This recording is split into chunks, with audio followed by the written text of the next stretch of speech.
46% from Novartis, 26% from Sanofi Pasteur. 19% of our vaccines are going to be coming from Australia, which I find that pretty interesting, from CSL. 3% from GlaxoSmithKline, and even though we put $61 billion into MedImmune's pocket to make the flu mist, 6% of the vaccine should be coming from there.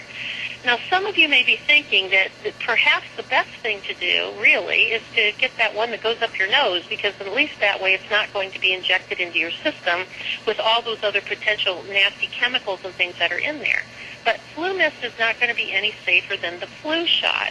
Remember, we said that they were going to have concentrated amounts of viruses in the thing that goes up the nose, and the nasal mucosa has been found to be innervated with nerve receptors and parasympathetic nerve receptors that play careful, coordinated roles in regulating our glands, our blood vessels, and other types of processes. This is new research that just came out in March of this year, and so we have to be very careful about shooting viruses up our nose. And we also have to be very careful of what happens if these flu shots become, these swine flu shots of 2009 turn very deadly like flu shots did in 1976. I'm sure that a lot of you who've been very active to things that have been going on here have been saying that there is, you can probably remember that the swine flu shot in 1976, only one person actually died from swine flu, and there were about 300 and some others that were seriously injured, some that died, some that got Guillain-Barré syndrome. Well, and the government funded a program back, the Guillain-Barré and the swine flu pandemic fund, for those people that got injured and were permanently disabled.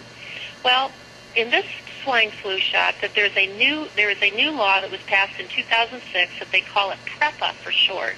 And PREPA stands for the 2006 Public Readiness and Emergency Preparedness Act, which allows for the Secretary of Health and Human Services to invoke complete immunity from liability for vaccine and drug manufacturers in a declared emergency.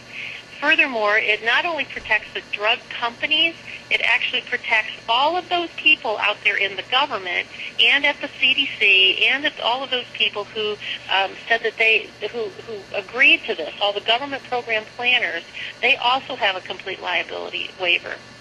This was signed into effect July 17th of 2009. So if there are any problems, if there's any injury, damage, death, there's no liability and no place to go. In an executive order that came from President Obama's office 2 weeks ago, when he actually funded gave the $1.8 billion for the additional flu shot purchases, it said that we should set up a program for people in case they get injured, but to date, that program is not funded. So even though there is supposedly in place, there's no funding into it.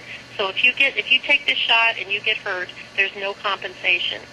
You know, PREPA also removes the right to a jury trial for persons injured from this vaccine unless the plaintiff can provide clear evidence of willful misconduct that resulted in death or serious physical injury, and gets permission from the Department of Health and Human Services to sue for compensation and for damages.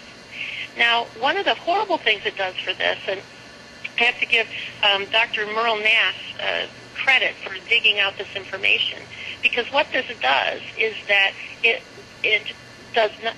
encourages them to not do any additional research, because if there's no incentive to make the vaccine safe, and there's actually a disincentive to do research, because what if during their research they found out and they knew ahead of time that this vaccine could possibly cause damage? Well, then that would be willful misconduct.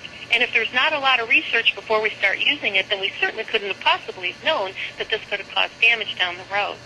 So we've got a serious issue here with liability, and for any person who takes this vaccine, any problems that may arise to them, there's probably going to be little, if any, compensation that's going to come down the road. So if those adjuvants that we talked about, those things to spread out the vaccine, are not approved for use in this country, why are the government spending so much money to buy it? Why is the U.S. government buying all these adjuvants? Because it's not approved for use in the U.S. at all. The flu shot adjuvants are not licensed in the U.S. There's another type of product that Novartis is using. They're called cell lines. And you may have heard a little bit about some of the cell line information, because what the cell lines do is most flu shots are made from eggs.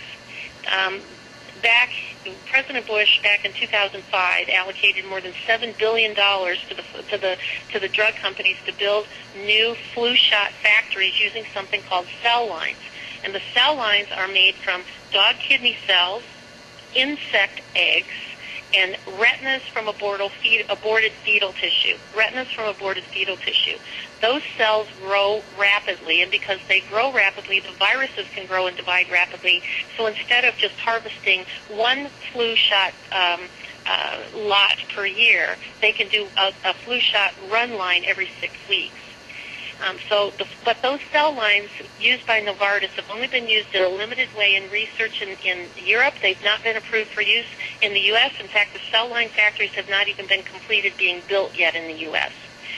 There is scant information about the AS03 and the MF59, even in use in Europe. Remember, I said that the AS03 is experimental, and the MF59 has been used in some limited ways in flu shots in Europe, only in people over 65, and only one study that was done in children. So there's a very limited use information for that, and it's not approved for use here in the U.S. And the European Medicines Agency, which is the EU's top regulatory body, sort of akin to the U.S. FDA, is fast-tracking the approval process for the swine flu vaccines to have an order before winter in Europe, even though Baxter and GlaxoSmithKline have been given complete immunity in the U.K. because they flat out said that they were not going to produce any vaccines unless they were given complete immunity in Europe, just like the complete immunity that the other drug companies have been given in the U.S. So now that kind of brings us to probably the main topic of the night, and probably the $64,000 or maybe the couple $1 billion question, which is, will all of these things become mandatory? Will we be forced against our will to take this vaccine? Will they line us up and tell everybody to roll up their sleeves? Will they be going door to door? It's at this point, as of today, when this webinar is being recorded on July 27, 2009, the federal law is really rather vague on whether the government is going to have the right to order mandatory vaccination. And when I say vague, it really is vague, and believe me, I've read a lot of it. Now, I'm not a lawyer. I don't know what Mayor could pipe in and say about this, but I do know that what is said is that it's really rather vague. It depends on the severity of the emergency. It depends on how many people are actually getting sick. It talks a lot of the transcripts that I've read talk about using partnerships and cooperations with the states, because state laws are really governed by, or vaccination laws are really governed by state laws. And the state government talks a lot about partnerships and cooperation, and the vaccination campaigns will definitely be done at the state level, like we already talked about, using schoolhouses and probably firehouses and things like that. So in order to encourage the states to participate with this mass vaccination plan, states and territories have been allocated to receive $260 million to bolster their vaccination capabilities and programs. And all of us know that many of the states are cash-strapped, and this will be a great boost into their economy. There's an additional $90 million that has been set aside for hospitals because they're anticipating a big boost in the number of people who are going to get sick. So there have been in the new health care plan that hasn't been passed yet, but there are provisions in the new health care plan for people to go door to door and assess your vaccination status. Are you losing weight? Are you staying on your medications? Are you checking your blood sugar? Are you exercising? Oh, how secure are your windows? Do you have leaks in your windows, or are you really doing things that are environmentally conscious in terms of securing your heating and cooling systems in your home? Do you have leaks in water in your home? Is the water remained fluorinated? Because fluorinated is very good for you, and there's an entire fluoridation provision in this health care law. If any of you have not read it yet about what they're actually trying to vote on and kind of cram down our throats in Washington, I highly encourage you to go out and find the bill and read it.